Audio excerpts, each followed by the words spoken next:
Good morning, students. I hope you are doing well in this lockdown. You are writing your notes in notebook.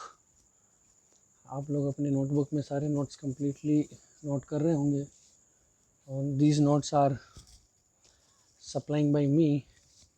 और हाँ, अगर आपके पास कोई भी notebook नहीं है, if you don't have any kind of notebooks, you can write on any pin page, single page, computer stationery like A4 blank page, and after the complete you can stitch to the main notebook. अगर आपके पास कोई भी नहीं है तो आप कोई सा भी इनमें से मटेरियल ले सकते हैं.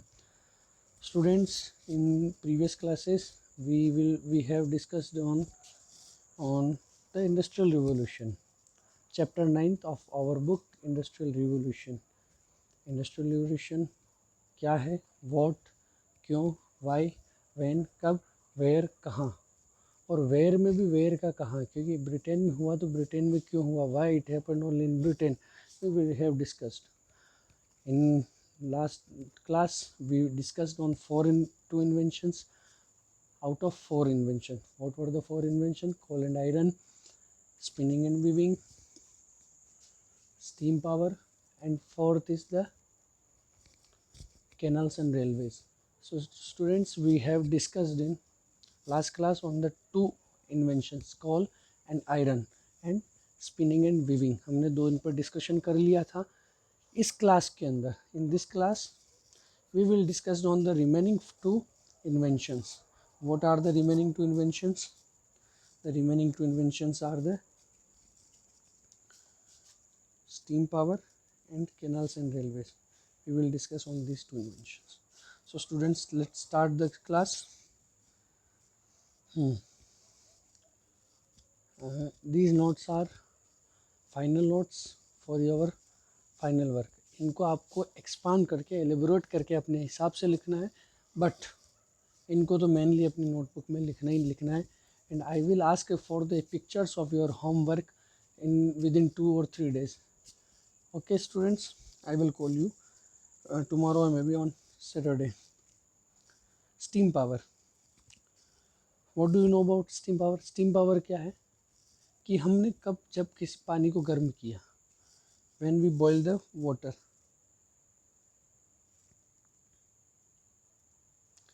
ये वाटर है, इसको हमने फ्लेम के ऊपर बॉईल किया, तो इससे जो स्टीम निकल रही है वो स्टीम क्या करती है, प्रेशर क्रिएट करती है. प्रेशर क्रिएट करती है. प्रेशर कुकर में क्या होता है, what happened in pressure cooker, ये प्रेशर कुकर है, ठीक है. इसमें क्या होता है, स्टीम जनरेट होती है. पानी को गर्म करते तो स्टीम जनरेट करती है, और वो स्टीम क्या करती है, एक प्रेशर क्रिएट करती है. जो प्रेशर क्रिएट होता है वो पावरफुल प्रेशर होता है. प्रेशर से पावर बनता है. तो पावरफुल इतना कभी कभी होता था, कभी हमारे घरों में प्रेशर कुकर में अंदर प्रेशर बहुत ज़्यादा बन जाता है या स्टीम ज़्यादा हो जाती है, तो कभी कभी कुकर जो होता है, प्रेशर कुकर, वो भी फट जाता है. यही होता है प्रेशर स्टीम पावर. यानी हमने क्या किया, स्टीम जनरेट किया और उसका कन्वर्ट करके उसको पावर बना दिया फॉर आवर इंडस्ट्रियल पर्पसेस. हमने इंडस्ट्रियल पर्पस के लिए क्या किया, स्टीम को पावर में कन्वर्ट कर दिया. पढ़ते हैं. Water was using as hydraulic power for centuries, but as steam it was use after 18th century. Hydraulic power यानी पानी के ऊपर प्रेशर डाला तो हाइड्रोलिक, सिमिलरली प्रेशर डालेंगे तो उससे हाइड्रोलिक सिस्टम, यानी कभी उसको केवल पावर से, पानी से हम एनर्जी जनरेट करते थे. But after burning the water और after heating the water it's generate steam, और स्टीम के रूप में हमको पावर मिल रहा है. तो वो किससे मिलता था, स्टीम पावर से.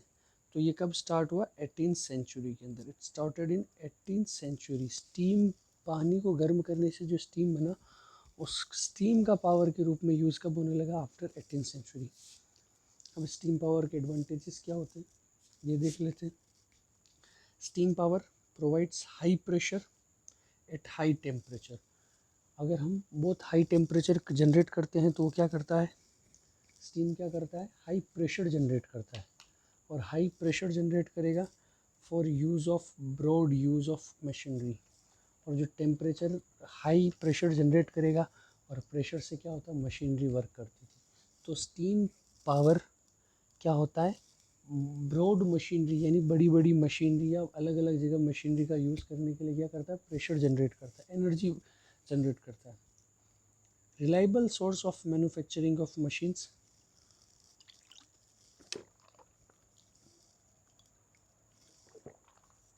ये कौन सा सोर्स है, रिलायबल सोर्स है, बहुत रिलायबल होता है, बहुत इजीली अवेलेबल हो जाता है और सब जगह अवेलेबल होता है। वाटर सोर्स है, केवल पानी को गर्म करना है और उससे जो स्टीम जनरेट होगी उससे प्रेशर जनरेट होगा और उस प्रेशर से मशीनरी वर्क करेगी। ठीक है।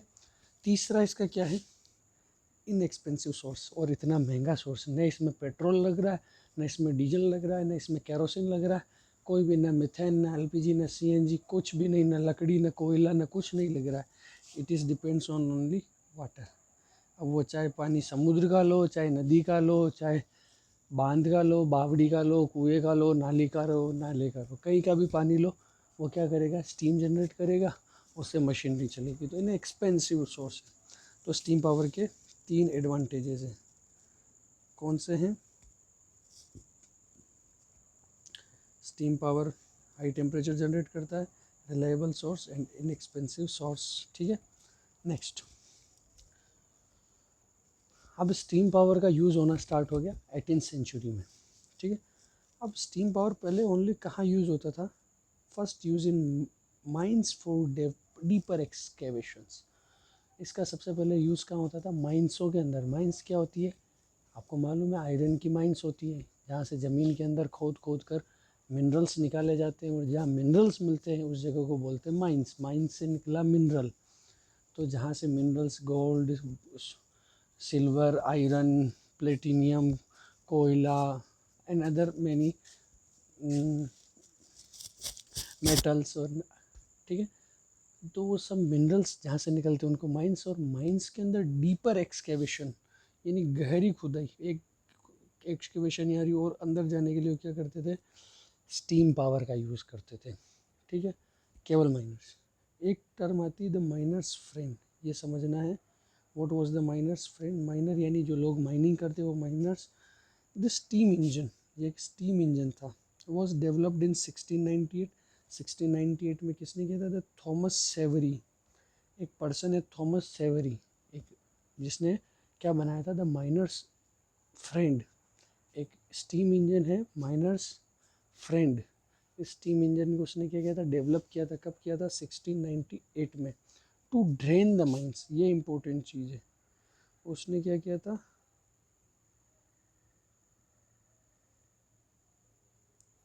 माइंस को ड्रेन करने के लिए। अब क्या होता था, माइंस जो है ब्रिटेन वाला जो एरिया है वहाँ पर गर्म पानी का ज़्यादा रहता है, सर्दी ज़्यादा होती है, इस हिसाब से वहाँ पर क्या होता था, जो गहरी माइंस होती थी, ये माइंस है, यहाँ पर पानी भर गया। अब इस पानी को सुखाने के लिए उन्होंने क्या किया था, स्टीम का वो इंजन यूज़ डेवलप किया था। उस डेवलप पानी भर गया तो क्या होता था कि कभी कोई पानी अंदर आने का सोर्स है फूट गया तो पानी पानी भर जाता था माइंस में, और अंदर जो काम कर रहे थे लोग वो उसी पानी में दब के मर जाते थे, अंदर बाहर निकल नहीं पाएंगे। तो उसने एक स्टीम इंजन तैयार किया जिसका क्या नाम था, माइनर्स फ्रेंड। अब क्या होता था, अब इसका क्या काम होता था, उसको सुखाना था, किसको, माइंस को, माइन को सुखाना। लेकिन इसका एक प्रॉब्लम था, work slowly in depths and boiler burst at high pressure. अब ये क्या करता, बहुत ज़्यादा गहराई में इतना अच्छा काम नहीं करता, बहुत स्लो काम करता था माइनर्स फ्रेंड जो इंजन था। और क्या होता था, इसका जो बॉयलर होता था जिसमें इसको पानी को गर्म किया जाता था, जैसे प्रेशर हीट जनरेट होता था, वो जो बॉयलर क्या होता था, कभी कभी बहुत ज़्यादा प्रेशर जनरेट करता था, और बहुत ज़्यादा प्रेशर जनरेट करने से बॉयलर क्या हो जाता था, टूट जाता था। और बॉयलर टूट गया तो उससे जो गरम गरम जो हीट निकलता था वो आसपास वाले लोगों को भी जला देता था। तो माइनर्स फ्रेंड का एडवांटेज भी था और डिसएडवांटेज भी। एडवांटेज क्या था, तो उसमें सुखाना था उनको, माइंस को, और डिसएडवांटेज बॉयलर फट जाता और डीप गहराई डेप्थ के अंदर वो क्या अच्छे से प्रॉपरली वर्क नहीं कर पाता था। फिर थॉमस न्यू कॉमन, एक वर्ड आता है,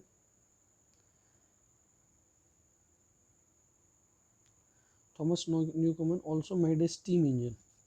but due to condensing the बाइकूलर इट लॉस्ट इट्स एनर्जी। अब क्या होता था कि एक फिक्स प्रेशर जनरेट करने के लिए एक फिक्स टेम्परेचर ज़रूरी होता है। टेम्परेचर जनरेट करने के लिए एक फिक्स प्रेशर ज़रूरी होता है। तो फिक्स प्रेशर जो होता था उसको बनाने के लिए एक फ़िक्स टेम्परेचर रखना पड़ता था। अब उस टेम्परेचर को बनाने के लिए, ज़्यादा गर्म नहीं होने के लिए, उसको क्या करना पड़ता था, कूलर लगाना पड़ता, उसको वापस ठंडा भी करना पड़ता था इस प्रेशर पे ये टिका रहे, इस टेम्परेचर पे।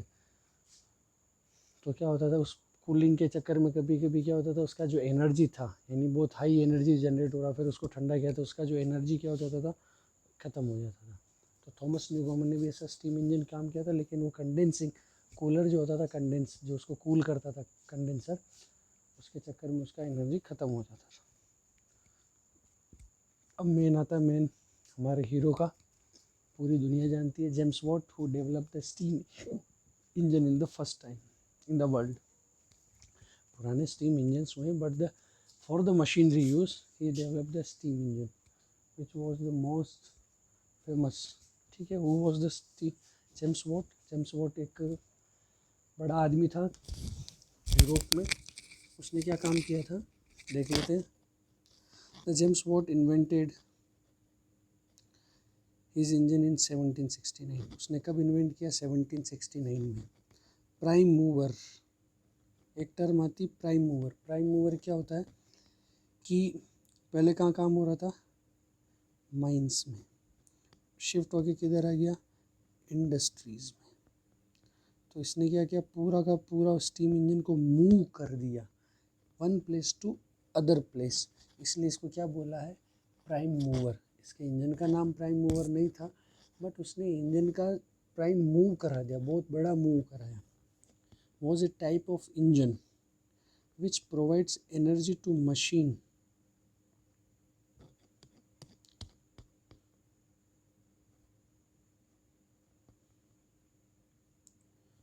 which provides energy to machines in factories. Before it, the steam engines were using only on coal mines. इसके पहले हमको मालूम है केवल कोल माइंस या आयरन माइंस में क्या होता था, स्टीम इंजन का यूज़ होता था। But after the invention of James Watt it was shifted to the factories के अंदर ही शिफ्ट हो गया था पूरा। James Watt founded a foundry. अब जेम्स वॉट ने एक फाउंड्री बनाई। Foundry a place where these engines were manufactured. उसने क्या बनाई, एक जगह पूरी डेवलप की बर्मिंघम में। बर्मिंघम ब्रिटेन के अंदर है, और ब्रिटेन के अंदर जेम्स वॉट ने क्या किया था, एक फाउंड्री बनाई जहाँ पर ये सारे इंजन्स बनाए जाते थे। ठीक है, वापस डिस्कस कर ले। जेम्स वॉट ने 1769 में एक नया इंजन बनाया, स्टीम इंजन, प्राइम मूवर जिसको कह सकते, चलिए प्राइम मूवर ही नाम दे दीजिए उस इंजन का।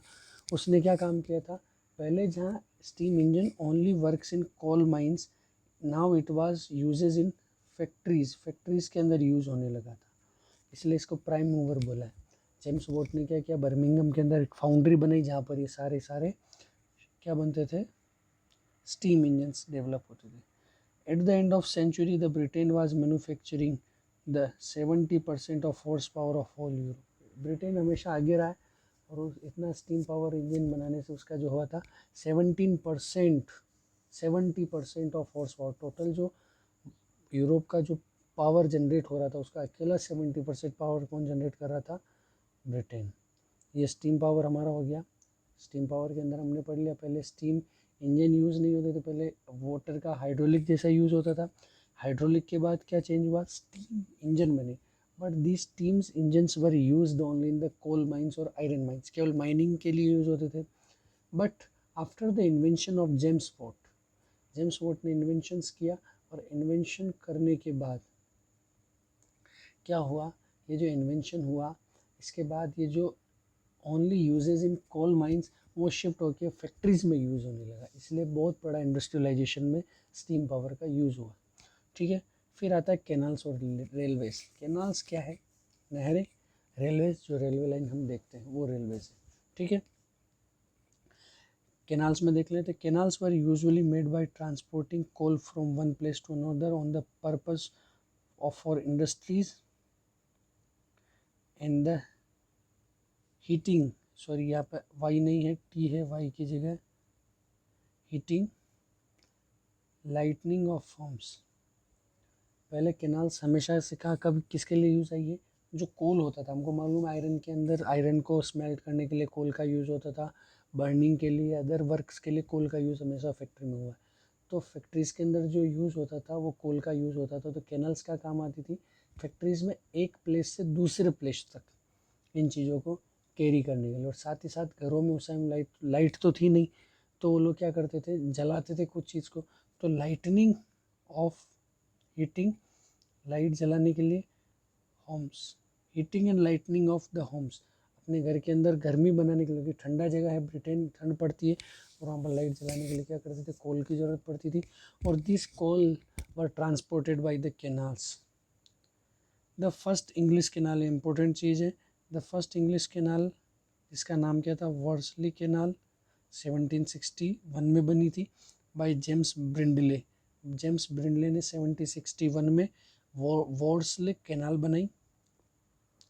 Was made for transfer coal from Worsley, किसके लिए बनी थी, हमको ऊपर ही पढ़ लिया कि कोल को एक जगह से दूसरी जगह ले जाने के लिए बनी थी। तो फर्स्ट इंग्लिश, अंग्रेज की, ब्रिटेन की पहली जो नहर थी कैनाल, छोटी छोटी इरीगेशन नहीं, बड़ी नहरें for the transportation, was made in 1761 by James Brindley, named on Worsley canal. After this canal the price of coal drop at half. अब कैनाल बन गई तो क्या हुआ, इजीली एक जगह से दूसरी जगह क्या पहुंचने लगा, कोल पहुंचने लगा, तो उसका रेट क्या हो गया, आधा हो गया। Canals provide faster and cheaper transportation than by road. Canals के एडवांटेज क्या हैं,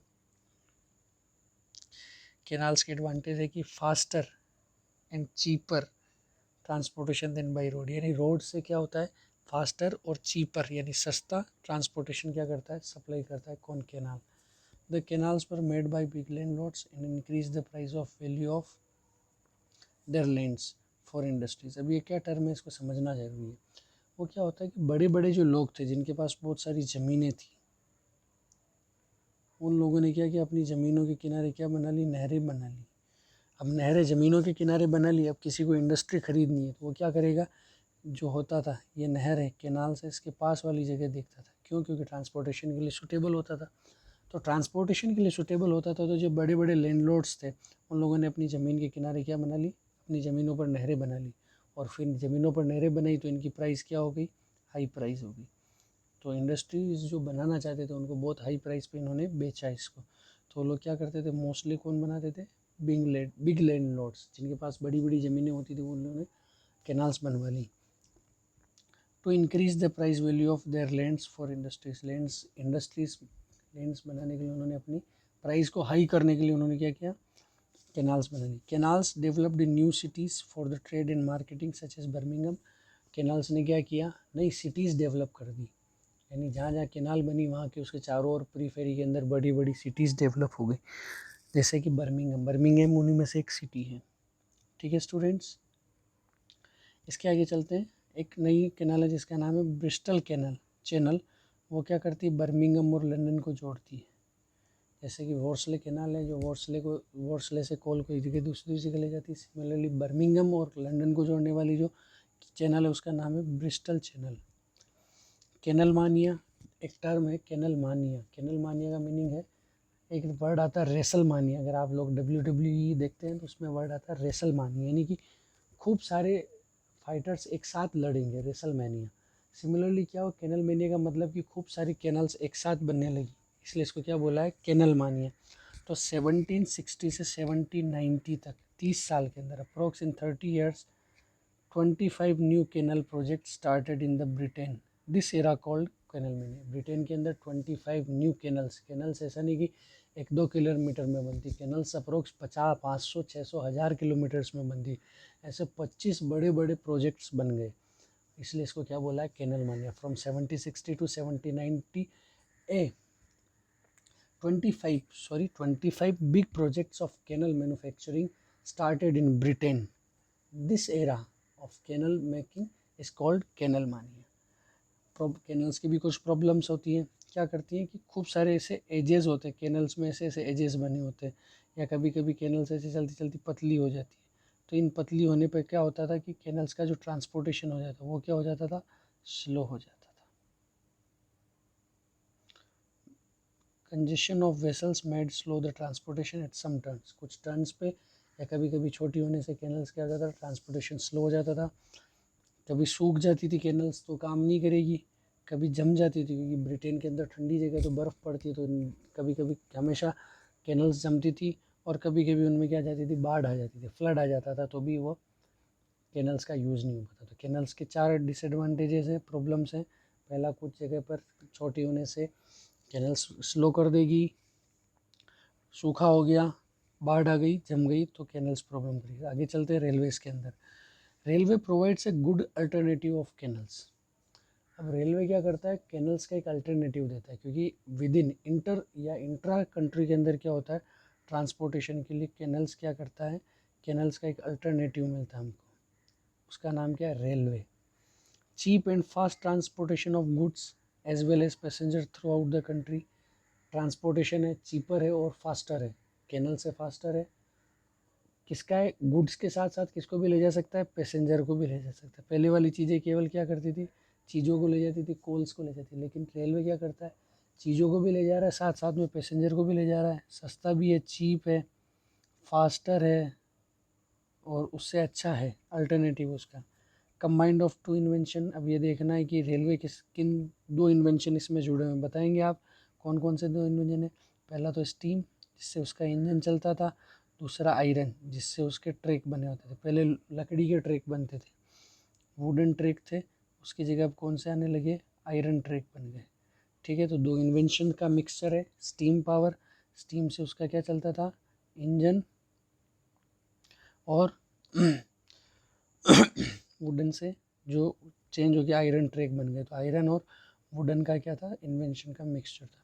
put the industrialization at the second stage, पहले इंडस्ट्रियलाइजेशन बहुत स्लो था, लेकिन ट्रांसपोर्टेशन मेथड अच्छा होने से इसने क्या कर दिया, इंडस्ट्रियलाइजेशन को क्या कर दिया, इंक्रीज कर दिया। ठीक है students. The first steam locomotive engine was Stephenson's Rocket. पहला जो स्टीम लोकोमोटिव यानी पहला जो लोकोमोटिव इंजन था, उसका नाम था स्टीम लोकोमोटिव, यानी स्टीम से चलने वाला इंजन था, उसका नाम था स्टीफनसन्स रॉकेट। स्टीफनसन्स जो रॉकेट था वो पहला स्टीम लोकोमोटिव इंजन था। स्टीफनसन्स रॉकेट क्वेश्चन पूछा गया है, पूछा जाएगा, ये पढ़ लेते हैं। ये आपकी बुक से स्क्रीनशॉट लिया है। The invention of the railway took the entire process of industrialization to second stage पर लिया है। In 1801 Richard Trevithick had devised an engine called puffing devil. Puffing devil उसने क्या किया, रिचर्ड ट्रेविथिक ने एक पफिंग डेविल करके एक स्टीम इंजन बनाया, that pulled trucks around the mine where he worked in Cornwall. वो क्या करता, ट्रक को एक जगह से दूसरी जगह ले जाता था। क्या नाम था उसका, पफिंग डेविल। जॉर्ज स्टीफनसन, उसने क्या किया, constructed A locomotive called the ब्लचर। George Stephenson ने एक लोकोमोटिव बनाया जिसका नाम था ब्लचर, that could pull a weight of 30 tons up a hill at 4 mile per hour। तो 30 टन, कितना था ये, 30,000 किलो, 30,000 किलो, 30 टन्स को 4 माइल पर आवर की स्पीड से किस पर ले जाता था, हिल पर ले जाता था। क्या नाम था उसका, द ब्लचर। अब एक इम्पोर्टेंट चीज़ है, the first railway line connected the cities of Stockton and Darlington in 1825, distance of 9 miles. It was completed in 2 hours at speed of 24, ये मैंने आगे लिखा है। And the next railways line connected Liverpool and Manchester, ये है। उसके बाद अगली लाइन किसको कनेक्ट की, लिवरपूल और मैनचेस्टर को, in 1830। Within 20 years, speeds 30 to 50 miles over and over usual, यानी 1 घंटे के अंदर 30 से 50 माइल्स, 30 to 50 माइल्स अप्रोक्स, यानी 120 किलोमीटर एट 1 आवर, 1 आवर। ये इसका स्पीड्स था, नॉर्मल स्पीड था। इसके आगे चलते हैं। ये कुछ इन्वेंशंस थे, जैसे कि स्टीफनसन्स का रॉकेट, द ब्लचर, और पफिंग डेविल जो ट्रेथविक का, उसका पहला कौन सा था, स्टीफनसन्स रॉकेट जो था, और ब्लचर कौन था, जॉर्ज स्टीफनसन का इन्वेंशन था। सो स्टूडेंट्स वापस चलते हैं। ये कुछ इन्वेंशंस थे। देखिए पहला जो इन्वेंशन था वो स्टीफनसन ने पहला लोकोमोटिव का मीनिंग होता है चलने वाला इंजन, जो किसी भी चीज़ को चल सकता है। इंजन पहले तो स्टीम पावर बना के मशीनरी में लगा दिया जेम्स वॉट ने, लेकिन उस इंजन को लोकोमोटिव यानी घूमने फिरने वाला बनाया था स्टीफनसन्स रॉकेट उस नाम था। उसके बाद एक ट्रेथविक है, उसने द पफिंग डेविल जो माइंस में काम करता था, ट्रक को एक जगह से दूसरी जगह खींचता था। उसके बाद जॉर्ज स्टीफनसन ने उसका ब्लचर करके उसने क्या बनाया था, अपना एक इंजन बनाया था जो 4 माइल पर आवर की स्पीड से क्या करता था, ट्रकों को खींच लेता था। 30,000 टन 30 टन यानी 30 टन्स जो वेट है उसको 4 माइल पर आवर की स्पीड से हिल पर ले जाता था। उसके बाद क्या हुआ, विदिन 20 ईयर्स यानी आफ्टर 20 ईयर्स के बाद, यानी फर्स्ट चली थी 1825 में, और उसके बाद स्पीड क्या हो गई 30 से 50 30 to 50 माइल्स पर आवर उनकी नॉर्मल स्पीड हो गई। ये आगे मैंने मेंशन किया है, ये पढ़ लीजिए। The first railway line was built in 1825 between the cities of Stockton and Darlington of 24 mile completed। पहली रेलवे लाइन 1825 में between the cities of Stockton and Darlington, दो सिटीज़ इनके बीच में चली, और टोटल इनका डिस्टेंस कितना था 24 माइल्स। और इस 24 माइल्स को इन्होंने कितने टाइम में पूरा किया, 2 आवर्स में, 2 घंटे में पूरी दूरी उन्होंने नाप ली। 2 आवर्स में 1825 between Stockton and Darlington in 1825 of the 24 mile. ठीक है। सिमिलरली कैनल मानिया के जैसे रेलवेज़ के अंदर भी क्या हुआ, खूब सारे रेलवे लाइन बनी, उनको क्या बोला है, लिटिल रेलवे मानिया एंड बिगर मानिया। लिटिल रेलवे मानिया के अंदर 1833 से 37 क्या हुआ, 1833 से 37 4 से विदिन 4 ईयर्स 1400 माइल्स का रेलवे ट्रैक डेवलप हो गया था। 1400 माइल्स का क्या हुआ था, रेलवे ट्रैक डेवलप हुआ था। और ऐसा ही एक और क्या हुआ, बिगर मानिया, ये छोटा था इसमें कम हुआ। बिगर मानिया 1844 से 1847 जिसमें 9,400 माइल्स का क्या हुआ था, पूरा railway line across the country बन गया था। ठीक है, ये रेलवेज़ का हमने इन्वेंशंस पढ़ लिए हैं। ठीक है स्टूडेंट्स, एक बार वापस हम देख लेते हैं कैनाल्स और रेलवेज़ क्या है, स्टीम पावर क्या है, हमने क्या क्या आज डिस्कस कर लिया है। हम इसके अंदर कंक्लूड करेंगे। Tomorrow we will discuss on the how the industrialization change the lives of the people, ये हम कल डिस्कशन करेंगे। एक बार हम वापस रिवाइज कर लेते हैं, canals, steam power and the railway. Steam power क्या है, पहले वाटर का हाइड्रोलिक यूज़ होता था, but it was used for steam power. Steam power के रूप में इसका यूज़ होने लगा कोल माइंस के अंदर, और कोल माइन से भी इसको शिफ्ट कर लिया जेम्स वॉट के इन्वेंशंस ने। जेम्स वॉट ने इसको चेंज करके फैक्ट्रीज में ला दिया, और उसके बाद इसका लोकोमोटिव रूप में आ गया। तो पहला लोकोमोटिव था स्टीफनसन्स रॉकेट, ठीक है, और उसके बाद ब्लचर ये सब उसमें आ गए। एक ट्रेथविक करके भी उसने भी अपना बनाया, सब लोकोमोटिव इंजन्स हो गए। ये हम स्टीम पावर की बात करें तो स्टीम पावर का यूज़ होने लगा। सिमिलरली जेम्स वॉट ने क्या किया था, अपना एक फाउंड्री बनाया था। कहाँ बनाया था, बर्मिंघम में, जहाँ पर ये सारे के सारे इंजन्स बनते थे। उसके बाद आते हैं कैनल्स। कैनल्स क्या होता है, ट्रांसपोर्टेशन मेथड है जो ट्रांसपोर्टेशन अवेलेबल कराता है cheaper and faster than road. ठीक है, कैनाल्स, फर्स्ट कैनाल कौन सी थी, वॉर्सले कैनाल। कब बनी, 1769 में बनी। कहाँ बनी, इन वॉर्सले। ये देखिए फर्स्ट कैनाल वाज वॉर्सली 1761, सॉरी, किसने बनाई थी, जेम्स ब्रिंडले ने, वॉर्सले से कोल का ट्रांसपोर्टेशन करने के लिए। ठीक है, फिर उसके बाद कैनल मानी एक टर्म है जो 1760 से 1790 के बीच में हुआ।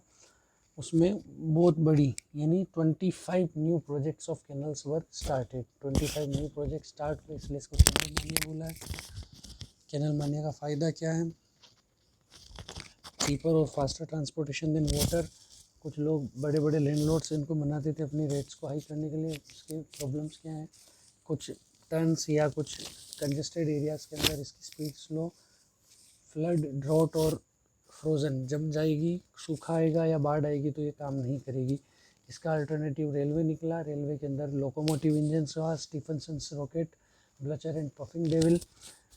Railway cheaper, faster than canals, intra country production कराता है। दो का कंबाइन है, आयरन और स्टीम पावर का। इंडस्ट्रियलाइजेशन को इसने सेकेंड स्टेज पे लाया था। First railway line 1825 from Stockton to Darlington, 24 miles completed in 2 hours। Little railway mania 33 से 37, 1833 से 1837 के बीच में 1400 miles का। और बिगर मानिया कितना हुआ था?